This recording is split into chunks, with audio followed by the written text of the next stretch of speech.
Hello students, इस video में हम डिस्कस करेंगे sexual reproduction in flowering plant का जो लास्ट टॉपिक है सीड और फ्रूट और उससे रिलेटेड एस्पेक्ट जो है। सबसे पहला हम देखते हैं सीड। सीड क्या चीज़ है?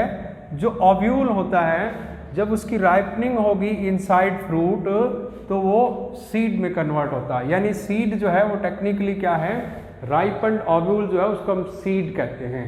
अब जो सीड होगा वो फाइनल प्रोडक्ट कहलाता है of sexual reproduction in flowering plant. एक सीड जो होता है उसको हम देख सकते हैं कि दो पार्ट होते हैं, दो मेन पार्ट होते हैं उसमें। एक पार्ट है सीड कॉट और दूसरा कहलाता है एम्ब्रियो। सीड कॉट एक कवरिंग है जो 1 to 2 लेयर्ड हो सकती है। और ये जो सीड कॉट होता है वो आता कहाँ से है, डेवलप कहाँ से हुआ? जो ओव्यूल है, ओव्यूल की जो इंटेगुमेंट्स होती हैं, आउटर इंटेगुमेंट और इनर इंटेगुमेंट, वो इंटेगुमेंट जो है वो कन्वर्ट होती हैं इनटू सीड कॉट। और वो क्या करती हैं? वो प्रोटेक्शन प्रोवाइड करती हैं, एक हार्ड कवरिंग बनाती हैं। यहाँ पर क्या मिलेगा? सीड कॉट जो है उसमें एक बाहर की तरफ एक मार्क, एक स्क्वायर मिलता है, उसको हम कहते हैं हीलम। एक्चुअली क्या है वो हीलम? जो फनिकल है ओव्यूल का, और वो बाद में कन्वर्ट हो जाता है सीड स्टॉक में। तो उसकी जो अटैचमेंट है, उसका पॉइंट है, वो उसको मार्क करता है ये स्क्वायर। जो सीड कॉट है, अभी देखा हमने, ये इंटेगुमेंट है। इंटेगुमेंट दो थी, आउटर इंटेगुमेंट और इनर इंटेगुमेंट। अब जो दो इंटेगुमेंट हैं उसमें एक ये है टेस्टा और एक है टेगमेंट। जो टेस्टा है वो आउटर थिक और हार्ड, और इनर जो लेयर है जिसको टेगमेंट कहते हैं वो इनर है और टेपरी है, यानी कि थिन लेयर होती है कंपेयर टू टेस्टा। तो ये आउटर कवरिंग यानी सीड कॉट। उसके बाद है एम्ब्रियो। एम्ब्रियो में दो पार्ट होते हैं। एम्ब्रियो में दो पार्ट क्या क्या? एक तो उसका न्यूट्रिटिव पार्ट जिसको कॉटलीडॉन कहते हैं, यानी डेवलपिंग एम्ब्रियो है, उसको फूड कहाँ से मिलता है? कॉटलीडॉन से। जो 1 से 2 हो सकते हैं, जिसमें एक होते हैं मोनोकोट और जिसमें 2 होते हैं वो डाइकोट। यानी आप ये कह सकते हैं डाइकोट में 2 कॉटलीडॉन होते हैं और मोनोकोट में 1। और एम्ब्रियोनल एक्सिस, एम्ब्रियोनल एक्सिस और कॉटलीडॉन दोनों मिलके एम्ब्रियो बनता है। ये एम्ब्रियोनल एक्सिस में रेडिकल और प्लीम्यूल होते हैं। रेडिकल से रूट पार्ट और रूट सिस्टम, और प्लीम्यूल से सूट सिस्टम जो है वो डेवलप होता है। अब हम देखेंगे कुछ सीड। जैसे ये देखिए, ये सीड है बीन सीड। इसकी अलग अलग व्यू अगर देखें तो इस तरह का दिखाई देगा ये। अब एक जो सिंपल व्यू है, इसके अंदर बाहर वाला ये जो कवरिंग है ये रफ है कि ये हीलम पार्ट है जो मार्क करता है किसको? स्क्वायर को। और ये इसका माइक्रोपाइलर एंड की तरफ है। ये अब इसका व्यू जो है क्लियर व्यू है बीन के सीड का। इसमें अब देखिए ये यहाँ से लेकर यहाँ तक ये क्या है? ये एम्ब्रियो है और इसके साथ ये मिले हुए हैं। एम्ब्रियो का एम्ब्रियोनल एक्सिस, ये एम्ब्रियोनल एक्सिस है। एम्ब्रियोनल एक्सिस में क्या क्या है? ये रेडिकल है, उसके ऊपर ये हाइपोकोटाइल है और ये सूट पार्ट इसका प्रीम्यूल है। तो ये तो हो गया एम्ब्रियोनल एक्सिस के पार्ट। और उसके बाद ये देखिए, ये जो दो स्वॉलन पोर्शन है, इसके अंदर रिजर्व फूड है, ये कॉटलीडॉन है। और बाहर, इसके बाहर ये जो कवरिंग है ये टेस्टा है। तो सीड कॉट, कॉटलीडॉन और एम्ब्रियोनल एक्सिस पूरा मिलके क्या बन गया? ये सीड बन गया। अब ये सीड देखिए, जैसे कैस्टर सीड, आउटर कवरिंग वही टेस्टा है इसके अंदर, उसके अंदर ये वाला पोर्शन इसका न्यूट्रिटिव टिश्यू, ये एंडोस्पर्म है इसमें, और उसके अंदर यहाँ पर क्या है? कॉटलीडॉन, ये हाइपोकोटाइल, और ये एक सॉफ्ट स्पॉन्जी टिश्यू होता है जो इनके अंदर मिलता है कार्निकल। एक सीड और देखिए, ये मेज सीड है, इसमें कवरिंग आउटर टेस्टा, यहाँ पर इनर, इसके अंदर की तरफ एक लेयर होती है प्रोटीन की लेयर। ये प्रोटीन की लेयर है जिसको कहते हैं एलुरोन लेयर। और फिर ये इसकी एंडोस्पर्म, यानी इसके एंडोस्पर्म के अंदर अगर देखें तो ये प्रोटीन लेयर और उसके बाद ये अंदर वाली स्टार्च की लेयर है। दो तरह का रिजर्व फूड हो गया इसमें, स्टार्च भी है और प्रोटीन भी है। ये इसका एम्ब्रियोनल एक्सिस है। यहाँ पर रिजर्व फूड है, ये एम्ब्रियोनल एक्सिस है। फिर वही एम्ब्रियोनल एक्सिस में अगर देखें प्लीम्यूल, रेडिकल, प्लीम्यूल के ऊपर की जो कवरिंग होती है उसको कोलियोप्टाइल कहते हैं, और रेडिकल के ऊपर की कवरिंग होती है उसको कोलियोराइजा कहते हैं। और रेडिकल के ऊपर एक एक्सटर्नल कवरिंग और होती है, रूट कैप। शूट में या प्लीम्यूल के अंदर ऊपर नहीं होती हो, कोई कैप नहीं होगी, रूट के ऊपर कैप होती है। रेडिकल सब टर्मिनल होता है, टर्मिनल नहीं होता है, due to presence of root cap. Next अब देखिए डेवलपमेंट ऑफ सीड। ये जो सीड जिसको हमने डिस्कस किया, जिसका स्ट्रक्चर डिस्कस किया, वो डेवलप कैसे होता है।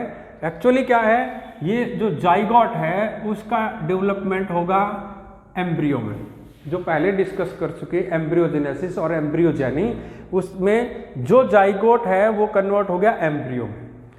दूसरा पार्ट है उसमें क्या मिलेगा, जैसे हमने पहले देखा था प्राइमरी एंडोस्पर्म न्यूक्लियस बनता है ट्रिपल फ्यूजन के दौरान। तो ट्रिपल फ्यूजन से जो प्राइमरी एंडोस्पर्म न्यूक्लियस बना वो किस में कन्वर्ट हो जाएगा, उससे बनेगा प्राइमरी एंडोस्पर्म सेल, और सेल से बनेगा टिश्यू, तो प्राइमरी एंडोस्पर्म टिश्यू। अब ये टिश्यू जो बन गया ये क्या बना लेगा, एंडोस्पर्म। और वो है क्या चीज़, एक्चुअली एंडोस्पर्म न्यूट्रिशन प्रोवाइड करता है, इसलिए हम इसको कहते हैं ये न्यूट्रिटिव टिश्यू है इसका। अब दो तरह के सीड होते हैं, कुछ सीड ऐसे होते हैं जिसके अंदर जो एंडोस्पर्म बना था वो परसिस्ट रहता है थ्रू आउट देयर लाइफ, तो उसको कहते हैं एंडोस्पर्मिक सीड। और दूसरा होते हैं जिसमें एंडोस्पर्म कंज्यूम हो जाता है ड्यूरिंग डेवलपमेंट, उसको कहेंगे नॉन एंडोस्पर्मिक सीड। अब नेक्स्ट पार्ट उसमें जो होगा न्यूसेलस। ये अब आप देखिए, पहला पार्ट हमने देखा जाइगोट, किसके अंदर था ये, एम्ब्रियो सैक के अंदर। जब फर्टिलाइजेशन होगी जाइगोट बनेगा और प्राइमरी एंडोस्पर्म न्यूक्लियस बनेगा। एम्ब्रियो सैक के बाहर क्या होता है, न्यूसेलस। ओव्यूल के अंदर एम्ब्रियो सैक के बाहर क्या मिलेगा, या न्यूसेलस के अंदर एम्ब्रियो सैक होता है। तो ये जो न्यूसेलस है जनरली तो क्या होता है, ये खत्म हो जाता है, लेकिन कुछ केस में ये, दूसरा केस ऐसा हो सकता है कि न्यूसेलस जो है वो एक थिन लेयर के रूप में परसिस्ट रहती है सीड के अंदर। उस जो लेयर है थिन लेयर, उसको हम कहते हैं पेरिस्पर्म। ये बहुत बार क्वेश्चन पूछा जाता है एग्जाम में, व्हाट इज पेरिस्पर्म। और दूसरा एग्जाम्पल, इसके दो एग्जाम्पल हैं, बीट और ब्लैक पेपर, उसके अंदर पेरिस्पर्म होता है, यानी उसमें न्यूसेलस जो है वो एक थिन लेयर के रूप में परसिस्ट रहती है, बाकी सीड के अंदर वो कंज्यूम होती है। जो लास्ट पार्ट बचा है ओव्यूल का, वो उसकी सबसे आउटर मोस्ट यानी इंटेगुमेंट्स। इंटेगुमेंट में इनर और आउटर थी, आउटर इंटेगुमेंट टेस्टा बनाएगी और इनर जो है वो टेगमेंट। तो यहाँ से देख सकते हैं कि ओव्यूल का हर एक पार्ट जो है वो सीड के अंदर इन्वॉल्व होता है। जैसे इंटेगुमेंट क्या बनाएंगी, सीड कॉट। न्यूसेलस क्या है, ये कंज्यूम भी हो सकता है और परसिस्ट भी रह सकता है, न्यूट्रिशन प्रोवाइड करता है शुरुआत में। प्राइमरी एंडोस्पर्म न्यूक्लियस जो ट्रिपल फ्यूजन से बना था वो न्यूट्रिशन प्रोवाइड करेगा, उसका भी यही है कि वो परसिस्ट भी रह सकता है, कंज्यूम भी। और मेन जो पार्ट है जाइगोट, वो डेवलप होता है एम्ब्रियो के अंदर।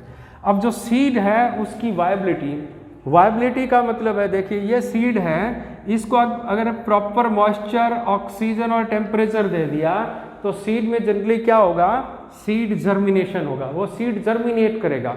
लेकिन कुछ केस में सीड जो है उसको आपने मॉइस्चर भी दे दिया, टेम्परेचर भी दे दिया, ऑक्सीजन भी दे दिया, यानी कि जो कंडीशन उसको चाहिए वो आपने सप्लाई कर दी, लेकिन फिर भी सीड जो है वो जर्मिनेट नहीं कर पाता है। उस कंडीशन को कहते हैं डॉर्मेंसी। डॉर्मेंसी का जो पीरियड है वो कुछ दिनों का भी हो सकता है, कुछ महीनों का भी हो सकता है और कई साल का भी हो सकता है। देखिए जैसे अगर ऑक्सैलिस वगैरह की इनमें देखें तो कुछ दिन और कुछ महीने का पीरियड होता है। दो एग्जाम्पल हैं, एक तो लुपिन नाम का जो प्लांट है जो आर्कटिक टुंड्रा के अंदर मिला, उसका जो डॉर्मेंसी पीरियड 10,000 साल, यानी 10,000 साल पहले का सीड और फिर बाद में वो जर्मिनेट कर गया, तो यानी उसकी वाइबिलिटी कितनी होगी, 10,000 साल तक वाइबल रहा वो। ये देखिए डेट पाम जो किंग हेराल्ड पैलेस जो है उसकी खुदाई के अंदर वहाँ मिला था, ये 2000 साल की इसकी डॉर्मेंसी या 2000 साल तक इसका क्या रहा, वाइबिलिटी पीरियड रहा। तो ये वेरी कर गया, फ्यू डेज से लेकर कई हजार साल तक ये हो सकता है। अब जो सीड बना है उसका प्लांट के लिए क्या एडवांटेज है, एक तो उसमें क्या होता है, रिजर्व फूड है, जैसे कॉटलीडॉन सीड के अंदर है, रिजर्व फूड है, डेवलपिंग जो एम्ब्रियो होगा उसको रिजर्व फूड उससे मिलेगा। दूसरा, सीड जो है वो डिस्पर्सल में हेल्प करते हैं, ये एक अडेप्टेशन होती है, डिस्पर्स एक जगह से दूसरी जगह डिस्पर्सल आसानी से हो सकता है। और तीसरी चीज़ है, सीड के अंदर, सीड बना किससे, सेक्सुअल रिप्रोडक्शन से, तो उसमें न्यू कम्बिनेशन है, न्यू कम्बिनेशन से अडेप्टेशन जो है वो आती हैं। और एक चीज़ और जो मेन है इसमें कि सीड कॉर्ड में क्या है, हार्ड प्रोटेक्टिव कवरिंग है जो एम्ब्रियो जो है, डेवलपिंग एम्ब्रियो सीड के अंदर उसको प्रोटेक्ट रखता है। नेक्स्ट है टाइप्स ऑफ सीड। सीड को हम दो कैटेगरी में डिवाइड कर सकते हैं डिपेंडिंग अपॉन परसिस्टेंस और अब्सेंस ऑफ एंडोस्पर्म। जैसे ये सीड हो सकते हैं एंडोस्पर्मिक और दूसरा है नॉन एंडोस्पर्मिक। एंडोस्पर्मिक और albuminous, non endospermic x albuminous. नाम से इंडिकेट हो रहा है एंडोस्पर्मिक। एल्ब्यूमिनस कौन से होंगे, जिस सीड के अंदर एंडोस्पर्म परसिस्ट रहता है वो एंडोस्पर्मिक हैं। जैसे मोनोकोट के केस में अगर आप देखोगे, राइस है, मेज है, तो उस केस में एंडोस्पर्म जो परसिस्ट रहता है। ये डाइकॉट का एग्जाम्पल है। वैसे किस में होने, ये एंडोस्पर्मिक हैं ज़्यादातर मोनोकोट के अंदर, लेकिन यहाँ ये एग्जाम्पल कैस्टर डाइकॉट है लेकिन एंडोस्पर्मिक है। जो नॉन एंडोस्पर्मिक है, जिसके अंदर एंडोस्पर्म कंज्यूम हो जाता है, यूज हो जाता है, वो नॉन एंडोस्पर्मिक और एक्स एल्ब्यूमिनस जैसे डाइकॉट के अंदर जितने भी हैं।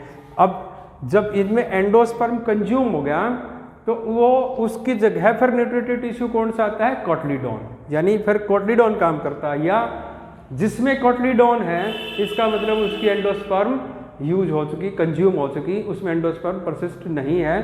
तो जो कोटलीडॉन जिसमें है वो नॉन एंडोस्पर्मिक हैं। ये जो एल्ब्यूमिनस हैं इनके क्या कैरेक्टरिस्टिक मिलेंगे, अगर एल्ब्यूमिनस और एंडोस्पर्मिक सीड देखेंगे, hard टेस्टा covering, soft spongy tissue जिसको कहा कार्नुकल, और कोटलीडॉन थिन मिलेगी, कोटलीडॉन थिन और पेपरी मिलेगी, और फूड स्टोर्ड होगा in the form of endosperm. इसका अपोजिट जो होंगे वो एक्स एल्ब्यूमिनस होंगे। नेक्स्ट देखो फ्रूट। फ्रूट क्या चीज़ है, ओवरी को जब एक अप्रोप्रिएट स्टिमुलस मिलता है तो वो ओवरी फ्रूट में कन्वर्ट हो जाती है। ओवरी के अंदर जैसे स्टिमुलस, पोलिनेशन एक स्टिमुलस का काम करता है, या जो डेवलपिंग सीड है वो भी स्टिमुलस का काम करते हैं, उससे ओवरी जो है फ्रूट में कन्वर्ट हो जाती है। जो फ्रूट हैं वो दो टाइप के हो सकते हैं। ट्रू फ्रूट, अगर फ्रूट कहाँ से डेवलप हुआ, सिर्फ ओवरी से, तो ट्रू। और ovary plus other part, other floral part जैसे थैलेमस है, वो अगर उसमें इन्वॉल्व हो गया तो उस फ्रूट को कहते हैं हम फाल्स फ्रूट है। जैसे एप्पल जो है एक फाल्स फ्रूट है क्योंकि थैलेमस प्लस ओवरी मिलके वो बनता है। कुछ फ्रूट जो होते हैं उसको हम पार्थेनोकार्पिक फ्रूट कहते हैं। कौन से फ्रूट को कहते हैं, जिसमें ओवरी जो है बिना फर्टिलाइजेशन के फ्रूट में कन्वर्ट होगी, यानी फ्रूट का डेवलपमेंट हुआ विदाउट फर्टिलाइजेशन, बिना फर्टिलाइजेशन के। अगर फर्टिलाइजेशन नहीं होगी तो ओव्यूल सीड में कन्वर्ट नहीं होंगे, यानी ऐसे फ्रूट जो होंगे वो सीडलेस होंगे। अगर सीड उनमें नहीं होगा तो उनसे नया प्लांट नहीं बन सकता, क्योंकि नया प्लांट किससे बनता है, सीड के अंदर जो एम्ब्रियो होता है उससे। अगर सीड ही नहीं है तो नया प्लांट नहीं बन सकता। यानी जो पार्थेनोकार्पिक फ्रूट होते हैं वो सीडलेस फ्रूट हैं और वो नया प्लांट नहीं बना सकते। जैसे आप एग्जाम्पल देखिए, बनाना जो है उसके अंदर सीड नहीं है, ग्रेप्स जो है उसके अंदर सीड नहीं है, तो बहुत सारे अब तो ऐसे फ्रूट हैं जिनके अंदर सीड नहीं है। जो पार्थेनोकार्पी है, उस पार्थेनोकार्पिक जो फ्रूट है उसको हम इस तरह से अलग अलग कैटेगरी में डिवाइड कर सकते हैं। जैसे वेजिटेटिव, स्टिमुलेटिव, नेचुरल और इंड्यूस्ड, ये पार्थेनोकार्पी है। Vegetative parthenocarpy, stimulative parthenocarpy, natural parthenocarpy और इंड्यूस्ड पार्थेनोकार्पी। नेचुरल वेजिटेटिव कौन सी होगी, बिना फर्टिलाइजेशन के, सिंपल जो है। लेकिन स्टिमुलेटिव कौन सी होगी? पोलिनेशन हो गया, पोलिनेशन हो गया। देखिए स्टिमुलस चाहिए, पोलिनेशन स्टिमुलस दे देता है कई बार, तो फ्रूट में कन्वर्ट होता है, तो उसको कहेंगे स्टिमुलेटिव। नेचुरल, कईयों में क्या होता है, नेचुरली ऐसा होता है कि उनके अंदर नेचुरल टेंडेंसी होती है, बिना फर्टिलाइजेशन की उनकी ओवरी फ्रूट में कन्वर्ट हो जाती हैं। और इंड्यूस्ड, ये देखिए हार्मोन है IAA, IBA, NAA, ये जो हार्मोन है वो इंड्यूस करते हैं पार्थेनोकार्पी को। पार्थेनोकार्पी का क्या इंपॉर्टेंस है?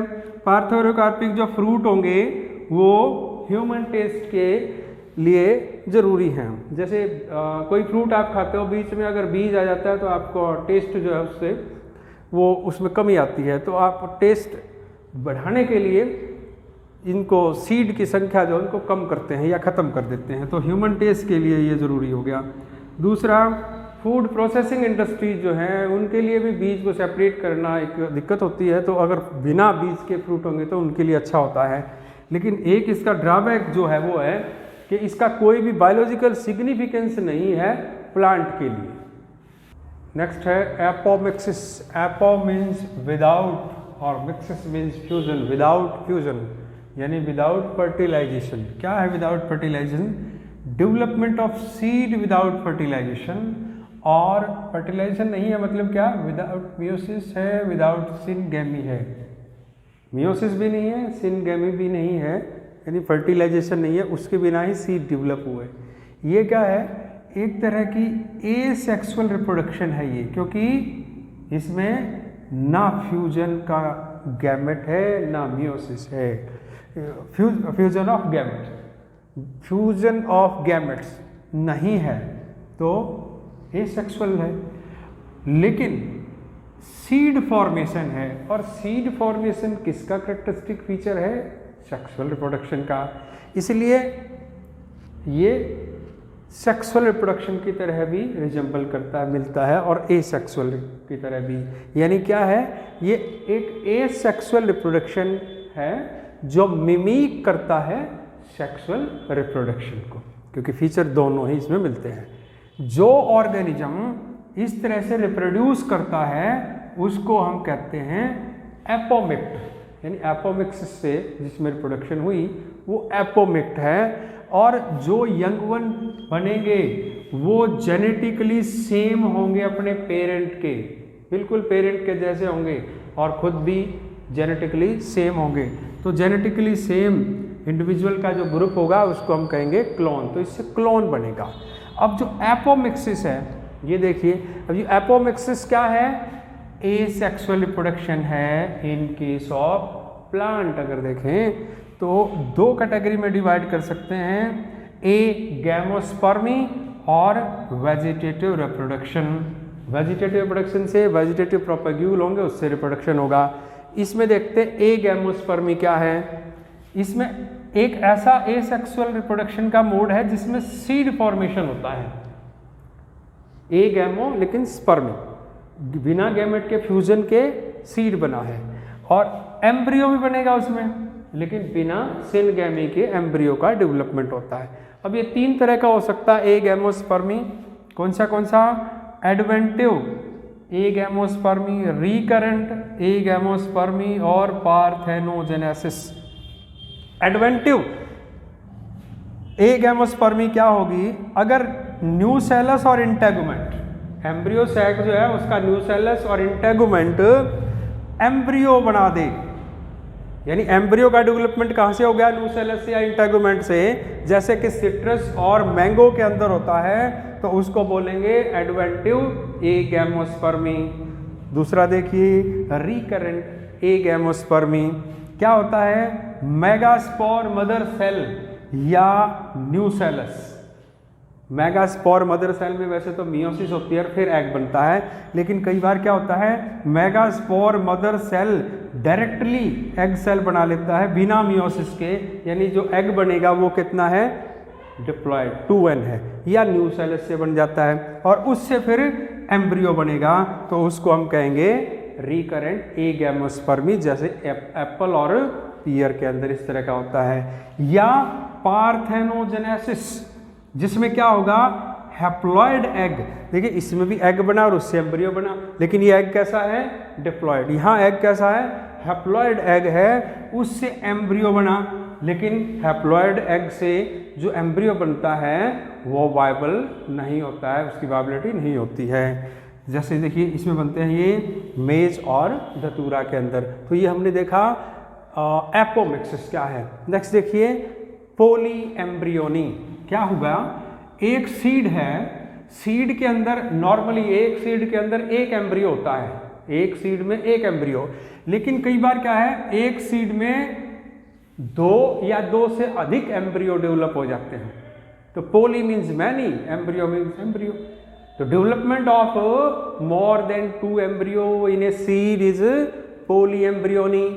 वो कहाँ से हो सकते हैं? जो एम्ब्रियो बना वो जाइगोटिक भी हो सकता है, जाइगोट से भी आ सकता है, न्यूसेलस जो है वहाँ से भी आ सकता है, या इंटेगुमेंट से भी आ सकता है। अगर आप इस तरह का देखें, ये मान लीजिए हम स्ट्रक्चर देखते हैं, ये हो गया, ये हमारा एम्ब्रियो सैक है।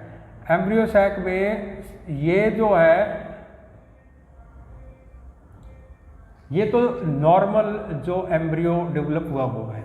कई बार क्या होता है, इसका न्यूसेलस के सेल हैं, उससे ये एम्ब्रियो डेवलप हो गए, ये जाइगोट के डिफरेंट सेल, ये न्यूसेलस का ये पार्ट है, ये या इंटेगुमेंट होगी, उससे एम्ब्रियो डेवलप होगा, ये न्यूसेलस से एम्ब्रियो डेवलप होगा। तो इस तरह से देखिए, एक तो ये नॉर्मल जो जाइगोटिक एम्ब्रियो है, जाइगोट से जो एम्ब्रियो बना वो है, और देखिए ये न्यूसेलस है, इससे बन गया, ये इंटेगुमेंट है, उससे बन गया। तो ये इसमें एक तो ये था नॉर्मल, इसके अलावा और भी बहुत सारे एम्ब्रियो डेवलप हो गए, उससे सीड एम्ब्रियो बन गए। तो एक सीड में कई एम्ब्रियो, पोली एम्ब्रियोनी। अब ये पोली एम्ब्रियोनी ट्रू भी हो सकता है, फॉल्स भी। अगर सेम एम्ब्रियो सैक ये है, इस एम्ब्रियो सैक के अंदर ही डेवलप हो जाएंगे तो वो ट्रू है, अगर डिफरेंट एम्ब्रियो सैक में है तो वो फॉल्स है। इसकी टाइप देखिए, जो पोली एम्ब्रियोनी है उसको हम देख सकते हैं सिंपल पोली एम्ब्रियोनी, क्लीवेज पोली एम्ब्रियोनी और एडवेंटिव पोली एम्ब्रियोनी। इसमें क्या होगा, सिंपल पोली एम्ब्रियोनी वो है जिसमें एक ओव्यूल जो है उसमें एक से अधिक एम्ब्रियो सैक डेवलप हो जाए। नॉर्मली एक ओव्यूल में एक एम्ब्रियो सैक, लेकिन अगर एक से अधिक एम्ब्रियो सैक एक ओव्यूल के अंदर आ गया तो उनमें एक से अधिक एग सेल भी होंगे, वो क्या बनाएंगे, एम्ब्रियो। या फिर ये हो सकता है कि एक एम्ब्रियो सैक है लेकिन उसमें एग सेल, नॉर्मली एक एम्ब्रियो सैक में एक एग सेल होता है, लेकिन एबनॉर्मलिटी ये भी हो सकती है कि एक एम्ब्रियो सैक में एक से अधिक एग सेल हो जाए। तो उस केस में हम कहेंगे सिंपल पोली एम्ब्रियोनी है, जैसे कि सिट्रस में होता है। दोनों ही केस में क्या हो गया, या तो ओव्यूल में एक से अधिक एम्ब्रियो सैक या एक एम्ब्रियो सैक में एक से अधिक एग सेल। क्लीवेज का मतलब है ब्रेक डाउन। जैसे देखिए ये प्रो एम्ब्रियो है, ये स्प्लिट हो गया, प्रो एम्ब्रियो की स्प्लिटिंग होगी, दो या दो से अधिक पार्ट बन गए और हर एक पार्ट से एम्ब्रियो बन गया, जैसे पाइनस और ऑर्किड के अंदर होता है। तो ये क्लीवेज हो गया, तो इससे क्लीवेज पोली एम्ब्रियोनी कहेंगे। एडवेंटिव पोली एम्ब्रियोनी देखिए, सिनर्जिड, एंटीपोडल सेल, न्यूसेलस या इंटेगुमेंट, कोई भी न्यूसेलस का पार्ट या इंटेगुमेंट का पार्ट या एंटीपोडल सेल या सिनर्जिड जो है वो एम्ब्रियो में डेवलप हो जाते हैं। और इन एम्ब्रियो की खास बात होती है कि ये फुली वाइबल होते हैं और ट्रू क्लोन बनाते हैं, ये इन बाकी के कंपैरिजन में। तो ये एम्ब्रियो जो है बहुत सारे बने इनसे, जैसे मैंगो के अंदर बनता है, ऑनियन के अंदर। इसका इंपॉर्टेंस देखिए पोली एम्ब्रियोनी का और एपोमिक्सिस का क्या इंपॉर्टेंस है। एपोमिक्सिस क्या करता है, maintain hybrid variety इंडेफिनिटली, hybrid variety को मेंटेन रखता है। देखिए हम लोग या फार्मर जो हैं वो हाइब्रिड को इस्तेमाल करते हैं, क्यों? क्योंकि हाई यील्ड होती है, वीगर होता है और रेजिस्टेंस टू डिजीज होता है, रेजिस्टेंस टू डिजीज है। लेकिन इन हाइब्रिड की एक डीमेरिट है। क्या डीमेरिट है कि हाइब्रिड को हर साल नया बनाना पड़ता है। क्यों बनाना पड़ता है? क्योंकि नेक्स्ट जनरेशन में, एक के बाद सिंगल जनरेशन में ही उसमें जब सेग्रीगेशन होगा मियोसिस के दौरान तो वो सेपरेट हो जाते हैं जीन, तो वो करेक्टर जो है वो रहता नहीं उसका। तो इस कारण से जब हर साल नया बनता है तो वो कॉस्टली होता है और फार्मर के लिए वो एक्सपेंसिव होता है। तो इसका सॉल्यूशन क्या है, अगर हम एपोमिक्सिस से सीड बनाएंगे, बिना आपने मियोसिस के सीड बनाया है, एक वो सीड है उसी से अगर सीड बनते रहेंगे तो एग्जैक्टली सेम बनेंगे, उसमें कोई सेग्रीगेशन नहीं होगा। Thank you.